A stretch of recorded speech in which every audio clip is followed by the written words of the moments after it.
Welcome to Sell Ready Podcast. Today's guest is Maggie Lord, entrepreneur, author, and founder of Rustic Wedding Chic. Maddie built a niche wedding blog into a category leading brand with multiple revenue streams, millions of readers, and a strategic acquisition from David's Bridal. So, in this episode, we're going to be unpacking what it really takes to build a company that buyers actually want. So, the story behind the scenes and lessons that every founders can apply and increase the value of their business. So, welcome, Maggie. Happy to have you. Thank you. I'm so excited to be with you. Yeah, same here. Same here. Very excited. I like to dig deep. Let's dig deeper into can you take us back to the moment where you actually started Rustic Wedding Chic? Yes, it was 2008. I was 26 years old, and I started with no business plan. I was finishing up grad school and I was actually teaching part-time as well. And I was engaged and I was struggling to find what I needed. And I was struggling to be able to communicate my vision to my wedding vendors. Now, if you go back to 2008, this was before Pinterest and before Instagram and some of those modern tools that we have now. And so we were stuck in this moment between wedding magazines were still a thing. And yet, like online wedding inspiration wasn't all the way there to the way it is today. And so I was struggling to communicate my vision to my vendors. And I started looking around online and I really wasn't finding a platform that showcased what I needed. And so I was like, oh, I'll just start a very simple blog. A lot of personal blogs were starting around that time, and I thought I could do that. And when I started that, we started to see a readership really, really quickly about wedding planning, inspiration, ideas, DIY ideas, and then of course how to find vendors who were going to bring your vision to life. And so we started it quickly, had no formal business plan, like I said, Right. and day by day was building and bootstrapping. And I'd say within that first year from the time we started to, 1 year in, we had a very strong revenue source from advertisers and we had a very strong readership. Love it. I love it. And you were teaching part time. What were you teaching? I was teaching middle school science. Okay, I love it. I love it. So that's great. I mean, that's so diverse too. So middle school science to having a wedding blog. That's interesting. And were you in grad school for education as well? I was not. I was in grad school I was getting my master's in organizational leadership with a focus on nonprofit, actually. So I thought that might be the way that I would see my career going. But I've always been an entrepreneur at heart. And so starting Rustic Wedding Chic was just one of the many, many, many I thought it was going to be a small business that I had started and kind of fostered for a little bit and enjoyed that experience, but it turned into a full-time job very quickly. Yeah, yeah. And so you had other small businesses before the blog. Tell me a little bit more about the other ventures you had. My ventures go back to 5 years old. My first entrepreneurial journey was into what was called Maggie Shell Shop. And I would go and collect shells on the beach and clean them and buff them up when I was 5 and 6 years old and then sell them to friends and family in like these beautiful cases that I would display them in. But I had a variety of different things, whether I had done some consulting work, I had done some social media strategy before on the side. And so I had all these small little things. But when Rustic Wedding Chic came along, it really became my full passion. And then we were able to monetize it very quickly. And from there, I was able to really take the leap and have it be my full-time job. Right. Yeah. I love that. You're always an entrepreneur at heart. You can tell. You can tell when someone is like truly passionate about that as well. Like I grew up in a similar manner. I used to do movie night and sell my family tickets. I used to Mhm. upcharge for slices of pizza, $5 a slice, popcorn that was just cooked downstairs, and I did that at a very young age alongside my brother. So I love that you started at the, sheer age of just 5 years old. So I always say that someone's like really good business is when they're solving a problem for themselves, right?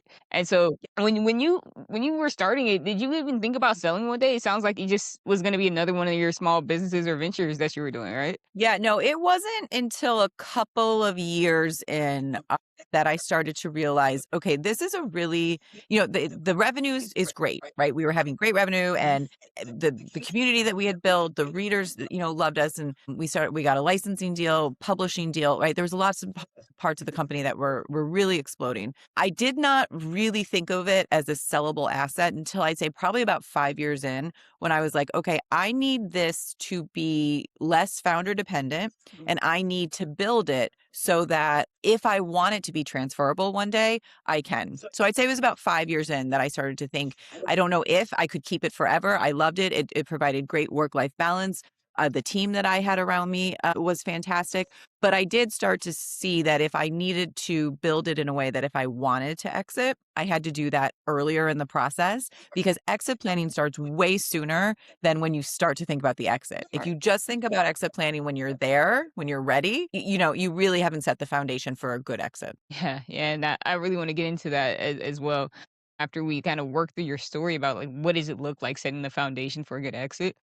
Looking back, what are the biggest milestones that you saw that really transformed your business from a blog to a real business, alright? Well, what are some of those milestones? Yeah.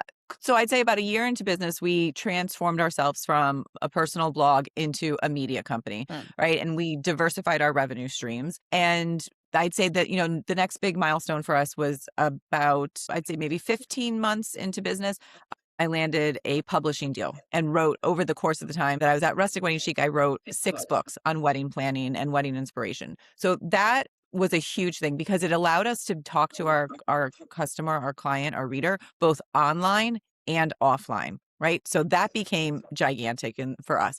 So first, the publishing deal. Second was that we created a whole revenue stream. We, of course, were B2C because we were speaking to the couples who were planning their wedding. right. However, we had an entire section on Rustic Wedding Chic that was vendor focused, and they could advertise with us and spend money to be on our vendor directory. But we also provided insights and wedding trends and what we were seeing in the wedding space from a B2B perspective. So that was a huge milestone when we added on the B2B side of things. We licensed our name to product. About 6 or 7 years into business, which was great for us because it allowed us to then have, wedding decor and favors and stationery that, allowed us to communicate and talk with the reader in a completely different way. And it was a really interesting, fun, creative process for us. So that was a huge milestone. And then we got some inbound interest from a couple of large media companies about would an acquisition be something we would consider. And that to me was the pinnacle, right, of when you're building a business is to be able to sell. And so when we started to get that inbound interest is when I really started to think about it. And of course, both professionally and personally, I think getting over the finish line and having David's acquire Rustic Wedding Chic was by far our biggest accomplishment. Yeah, I can imagine. I can imagine. And so it sounds like you were able to establish a lot of different revenue streams within your blog, and I think especially and now, of course, 2008 versus 2026, starting a blog and someone managing a blog. A lot of the revenue streams say the same, but if you were to give someone advice who's currently managing their blog right now, how could they differentiate themselves in the marketplace where you have all this AI content and AI slop out there and still be able to build those strategic partnerships to be able to scale their online? I think for us, it really was about our authenticity, right?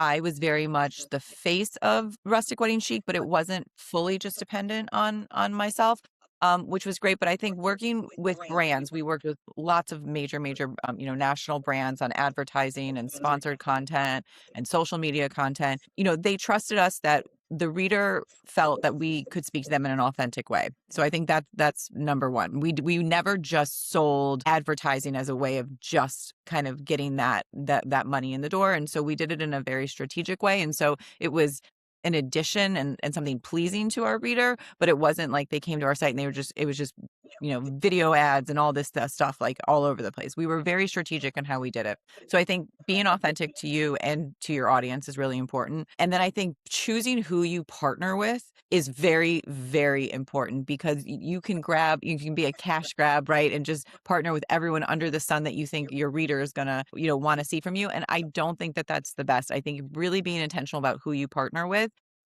keeps that authenticity, Yeah. in place, which is really important and the trust between you and your reader.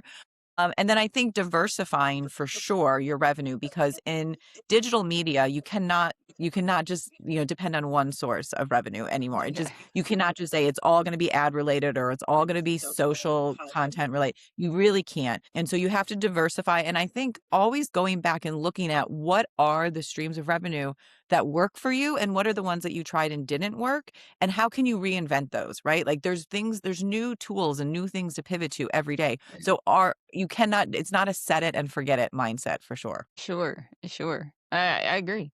I agree, and I would I would say there's a few points that you kinda hit on that I really agree with. The first thing I'd say is like you definitely have to diversify your revenue streams if you have an online business. And most times I see that business owners, the thing that's their main driver, they focus so much on the main driver, and that's also a dependency itself. And so we oftentimes think about founder dependency, but you can also be dependent on a specific client or a specific revenue source or a specific Yep. team member. And so thinking about dependencies in all aspects or avenues in the business, I believe is truly important as well. 100%, especially when you look at it through an acquisition or an exit lens, Uh-huh. because, one of the biggest red flags for an acquirer is when they're speaking to someone and all of a sudden they realize there's client concentration, right? Like maybe most of their revenue is wrapped up in 1 or 2 or 3 contracts. That's such a red flag, right? Yeah. And so diversifying in every aspect, like you said, both between founder dependency, revenue streams, team members, client contracts, right? It's so important through an exiting. Yeah. Yeah, and I know that when it was a certain like 5 years in, you realize, "Hey, my business is extremely founder dependent." What are some things that you decided to do in that moment to make it less founder dependent? Yeah, I actually had this aha moment that I was like, if I got hit by a bus, this business would not continue without me. My family would lose all of its income, from what I was doing, and that really kind of shook me. And so what I decided was that I needed the first thing I could do was sit down and document all of the things that I do as the founder and CEO, Alright. that if somebody else had to come in and keep the wheels moving, they could. I was terrible. I took 2-week-long maternity leaves with all 3 of my kids. And so yeah, and so after 2 weeks, it was like, "Strap them to your chest, we're going back in front of the computer." And so I wasn't even great about taking leave, which is why I started to realize I needed to put things in place if I needed to step out of the business for a short time or a long time. And so I started to put together the systems and processes that I was in charge of and how the company needed to run. Everything from our brand Bible to how to handle partnerships, how to execute editorial, how we decide on what editorial we do, what does our social strategy look like? Yeah. Everything that lived just in my brain, I needed to get down on paper somewhere so that somebody else could come in if they needed to. Yeah. Yeah, having the right processes and documentation. You have to have the right documentation, and a lot of times founders' businesses live in their brain. And it may work, but then you're at the end of the day, you're going to be maxed out for time. You're going to be maxed out at capacity at a certain limit as that business continues to grow. So having the proper documentation, it's not even the hardest thing to do nowadays, you know? Voice No, there are so many tools. There's so many tools that you can do, and I've worked with many, many, many founders to help them do that process, and today there are so many tools that make it easy and, visibility for your entire team to see it, so it should not be a daunting task. Yeah, yeah, and just to kind of roll back here, you also spoke about how important it is to don't do business with everyone. Don't promote everyone on like your online platform. Make sure you're even if someone's throwing money at you, pick perfect strategic partners and it sounds like you really just put brand first. Yeah. And brand really matters. And when I think about brand, it really goes to who do you make associations with? Yeah, Mhm. and so if you think about a personal brand, people know you in real life, okay? They know Alyssa. Alyssa's gonna be in the gym. She's an athletic person. She cares about her health. They know, okay, she also is gonna, take care of her business. It's like, and now who are you friends with as well? So I always like to help people associate their business with their personal, their self. And so if you, 100. yeah, and so like if you're aware about who you associate with for your personal life, do the same thing with your business. And just because somebody's giving you a big paycheck, just don't take it.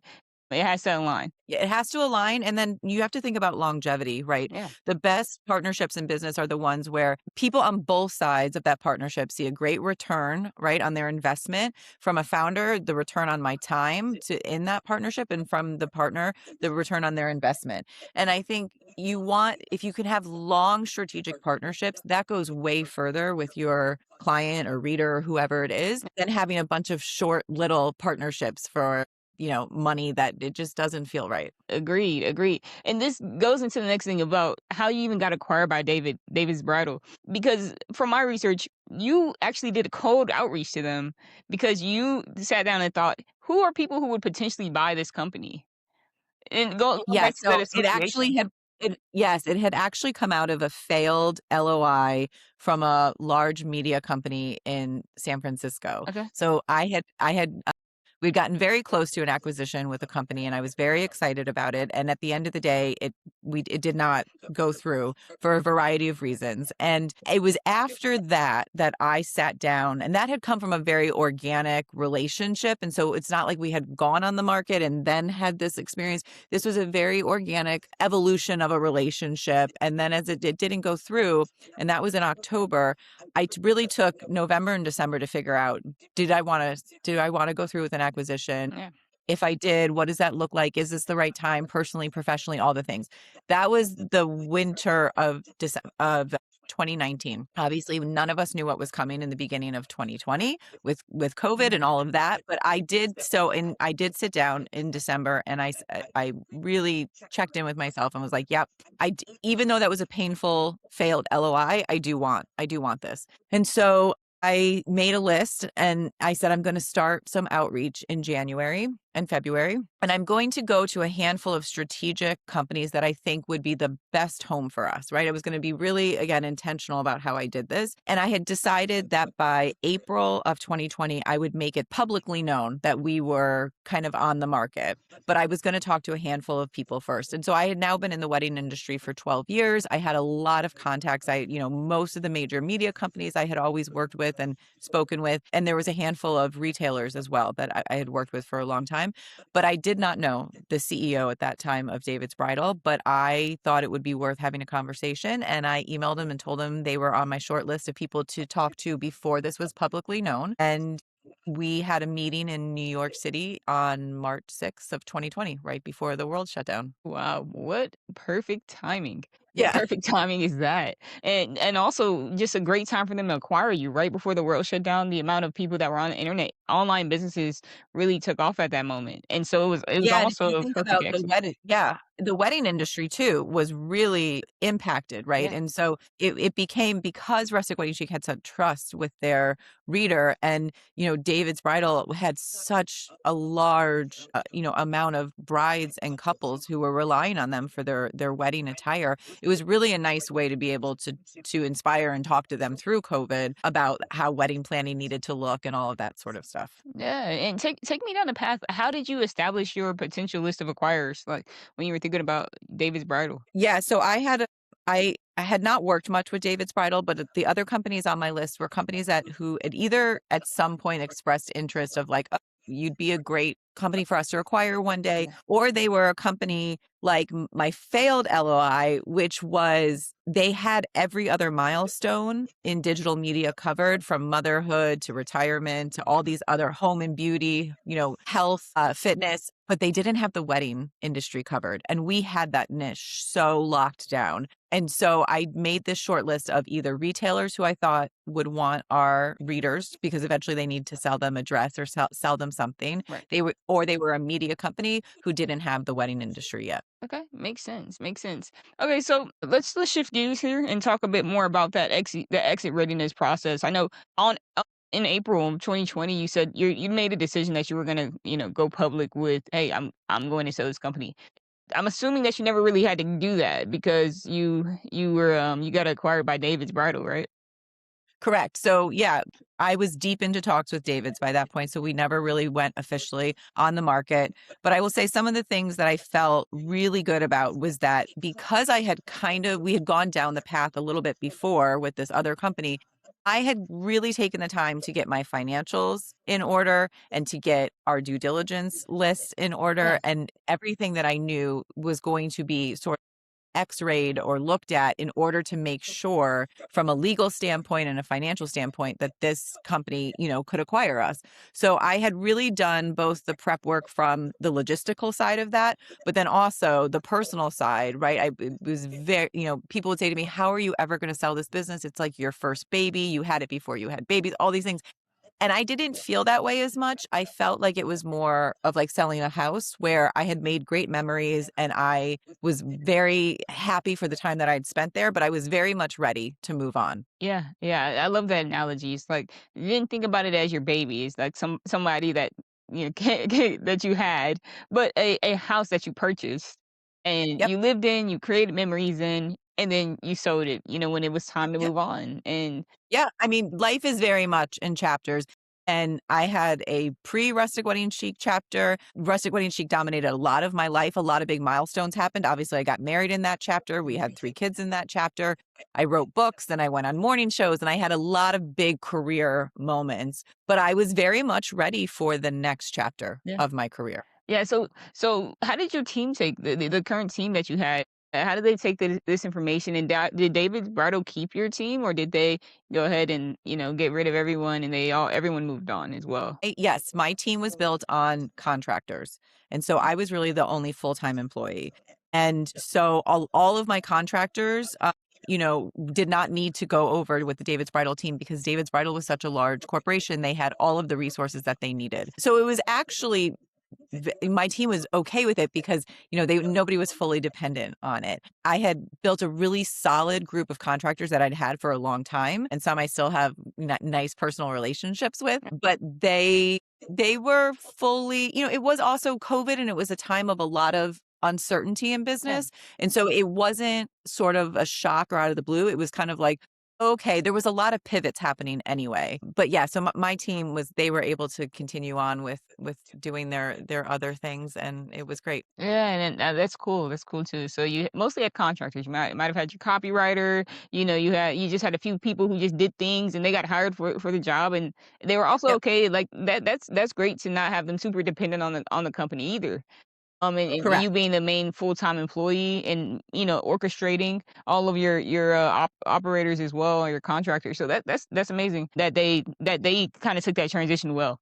So Mhm. cool. I like to think about, like, after the exit, how did this kind of impact you after you sold the company? I was very happy. I did not have regret. Some people have regret. In my community of exited female founders through the Whisper group, we speak to a lot of women who have regret.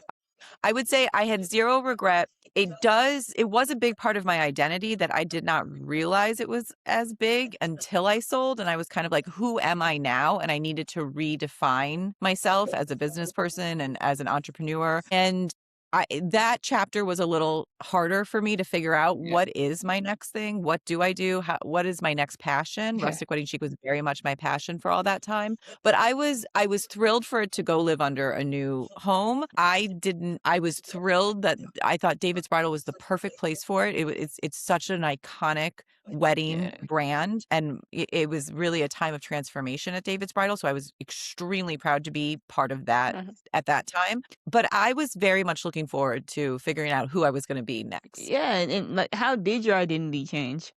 I had to figure out what my next passion was, and that took a little bit, but I did know that I would start something again, which was why when I found my co-founder, Carrie Kirpin, and we both decided that the Whisper Group was gonna be our next venture of helping women prepare their business for exit and what that plan looks like, I found myself feeling very fulfilled again, and I said, "Yes, okay, I know that I am doing the thing that I was meant to do in this chapter of my life." Yeah, and I wanna dive a bit deeper into that too when it comes to the Whisper Group here. Why help women, prepare for exit or through that process? And how does it, differ? I wanna hear a little bit more about that. Yeah, so the Whisper Group was really founded because both Carrie and I had our own exits separate from each other, but we had a very similar experience that while we had great deal teams around us, lawyers and accountants and all of those people, we really did feel alone in the journey. Like I kept wanting to look. I was like, I need a friend who's an exited female founder who understands all of the Yeah, emotion how you and feel? the tactical side of things. Yeah. And am I getting the best exit and the ups and downs of that process? And that is what Carrie felt as well. And so we created the Whisper Group to help female founders as they prepare for exit, whether it's 1 to 5 years before and how they're doing that, to make sure they're in their best position to exit, to actually going through an acquisition. And we are their partner behind the scenes to make sure that they are getting their best exit.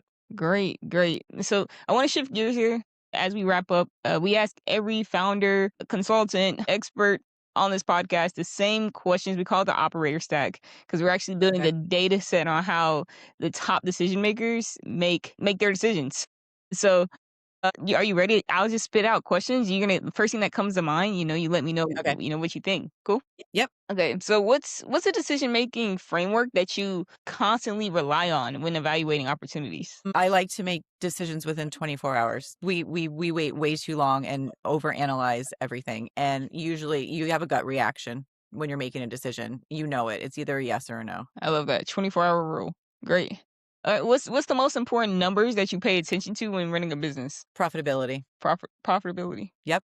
Yep. Revenue is great. We say revenue is vanity, profitability is sanity. Revenue is vanity, profitability is sanity. Love that. Love that. That got to come from one of your bugs. Yeah. Yeah, no, because really what it is if you're not profitable or you're struggling with your profitability, that's what keeps you up as a founder at night thinking about cash flow and everything else. So while you can have a great revenue number that's shared out with the masses, if you don't have great profitability, you're still stuck in, kind of trying to scale in growth mode. Yeah, yeah.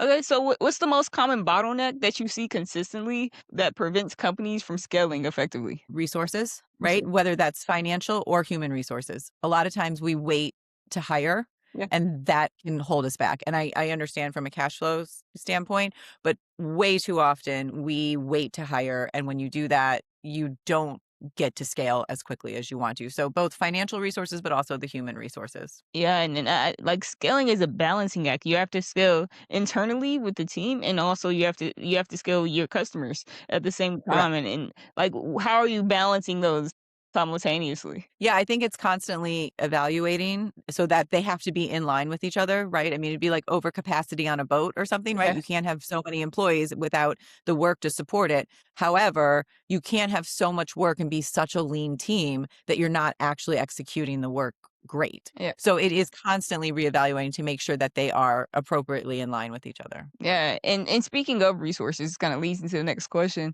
When you're evaluating leadership teams and hiring, what's one signal that tells you someone's A plus talent? I actually think people who don't respond immediately to email and text excites me because I know that they're either doing something like they're working or they're reading or they're focusing on something. Yeah, I think all too often the immediate response kind of shows me that they're a little it's too not too available. eager. It's just like, is your day filled? Yeah, it's Right? too available. Exactly. So that's something. And then I think great leaders don't need to be told what to do. They're very happy to step up and just do it. And, there's a difference between a leader and someone who implements the work, right? And Oh, I want to see a leader who steps up and is not afraid to make a call, to make a decision, and if it's not the right decision, you can course correct, but yeah, we can't spend all day not making a decision. yeah. A leader that's willing to get their hands dirty and acts fast. Got it. All right, two more questions for you. So, if you had to double the value of a company in 12 months, where would you focus first? I think I would focus on making sure that the product or whatever it is that how we get paid. So the product that is, does it work for our client, right? So examining, is this the right product and is it the right price point? And I would not try to diversify too quickly. All too often, like when we diversify revenue, we do like, oh, let's 10 new SKUs or 10 new offerings or Yes. something too much, right? So I would say making sure that the product you have has great product fit and that the pricing is right, and then also diversifying revenue so that you're building to your revenue by like a compound sort of experience. Yeah, product market fit and making sure you stabilize a singular offer before adding on additional revenue stream because it can cause fulfillment complexity. All right, Correct. Yep. got it. Last question here. What's a mistake that you see founders or executives repeat over and over again that costs them the most? I think not asking other people, right? A lot of times as entrepreneurs, we're kind of in a silo. And so I think talking about your companies, gut checking with other people, having a great advisory board, someone else that can help you think through problems or questions or to verify that what you think is correct. So I think all too often we don't communicate enough about the decisions we're trying to make or, something about our company. And so I think that those conversations really do move your business forward. Yeah, no, I love it. I mean, Maggie, we've had an amazing conversation today. I've loved learning about your experience, your story, the impacts you're making. I love to leave the links below. Where can they find you, Maggie? Yep, you can go to wearethewhispergroup.com, and of course you can find me, Maggie Lord, on LinkedIn as well. Yes. Well, thank you so much for coming on. Thank you for having me. It was great. Alrighty.